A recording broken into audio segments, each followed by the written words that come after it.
Terceira lista de exercício, exercício 1. Esse exercício 1 é o seguinte: o fio mostrado na figura consiste de dois segmentos com diâmetros diferentes, mas são feitos do mesmo metal. A corrente no segmento 1 é I1. Bom, vamos lá, item A. Compare as correntes nos dois segmentos, ou seja, I2 é maior, menor ou igual a I1, explique.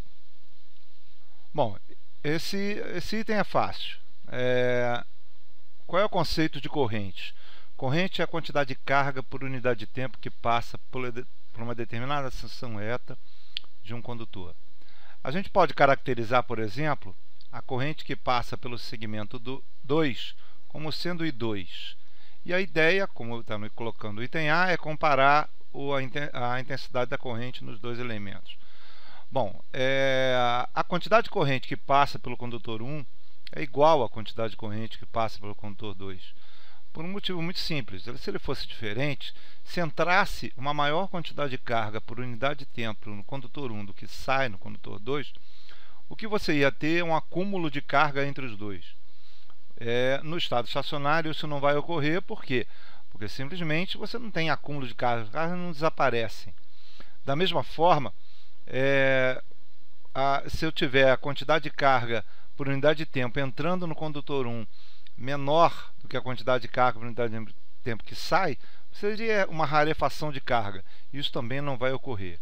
Dessa forma, o item A é razoável a gente achar que, no caso, a corrente que passa pelo condutor 1 é igual à corrente que passa pelo condutor 2.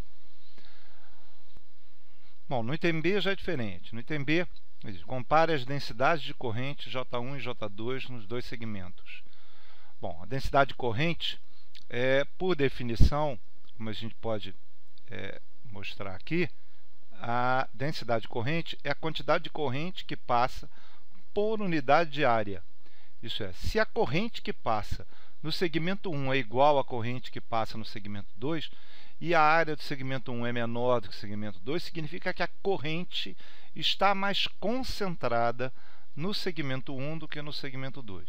Como a corrente está mais concentrada, quem tiver a menor área vai ter a maior densidade de corrente. Desta forma, a densidade de corrente do segmento 1 é maior do que a densidade de corrente do segmento 2.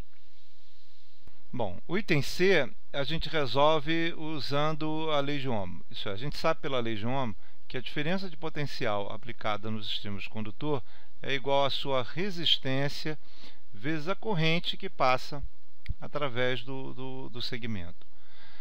Mas a gente conhece também a relação entre o campo elétrico aplicado ao condutor e a sua diferença de potencial nos seus extremos. A gente sabe que o campo elétrico é a diferença de potencial pelo comprimento do segmento. E nós sabemos também a relação entre a resistência e a resistividade do material, que é a resistividade vezes o comprimento dele pela área. Se nós substituirmos a diferença de potencial na lei de Ohm e a resistência na lei de Ohm, nós vamos obter a seguinte relação. A gente sabe que o campo elétrico vezes o comprimento do material, que é igual à resistividade vezes o comprimento dividido pela área vezes a corrente que passa através do segmento. Isso é, o comprimento do material é cortado de um lado e do outro. Isso é, essa relação não depende do comprimento, ela vai ser verdade para qualquer comprimento.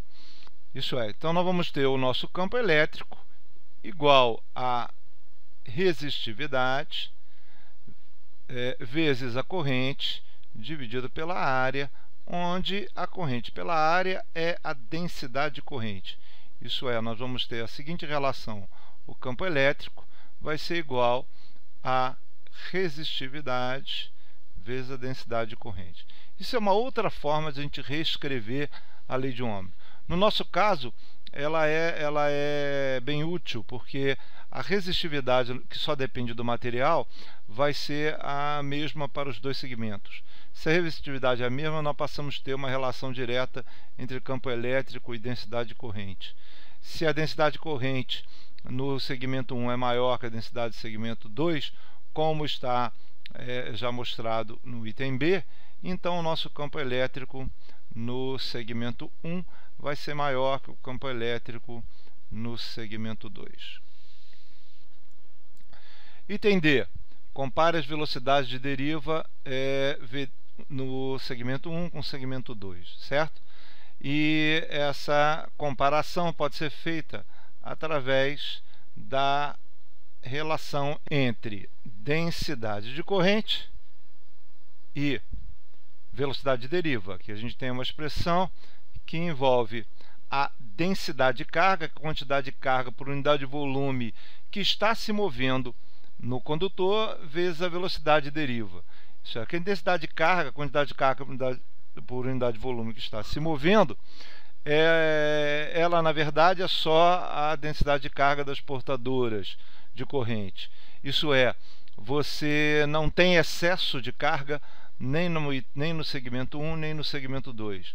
Isso é, a quantidade de carga por unidade de volume está diretamente relacionado com a densidade de material do próprio segmento. Então, como o material é o mesmo no segmento 1 com o segmento 2, então a densidade de carga por unidade de volume é a mesma nos dois.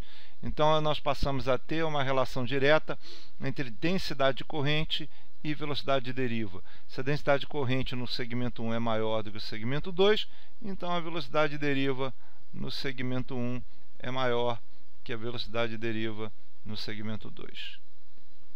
Essa relação da velocidade de deriva é bem razoável se a gente pensar na analogia da água passando por uma mangueira e a gente tapa a ponta da mangueira, ou parte dela, na verdade, fazendo com que a água voe mais longe. Vocês já devem ter feito essa brincadeira pelo menos uma vez na vida.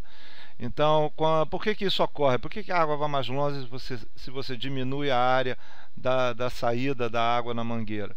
Ela vai mais longe porque a quantidade de água por unidade de volume, a quantidade de água por unidade de tempo que está passando na mangueira é igual à quantidade de água, o volume de água por unidade de tempo que sai da mangueira. Para manter a quantidade, o volume de água por unidade de tempo igual, quando você diminui a área, a velocidade aumenta. Isso, a velocidade fica maior. Então, quanto menor a área, maior a velocidade para manter a quantidade de água por unidade de volume passando. No caso da corrente é a mesma coisa.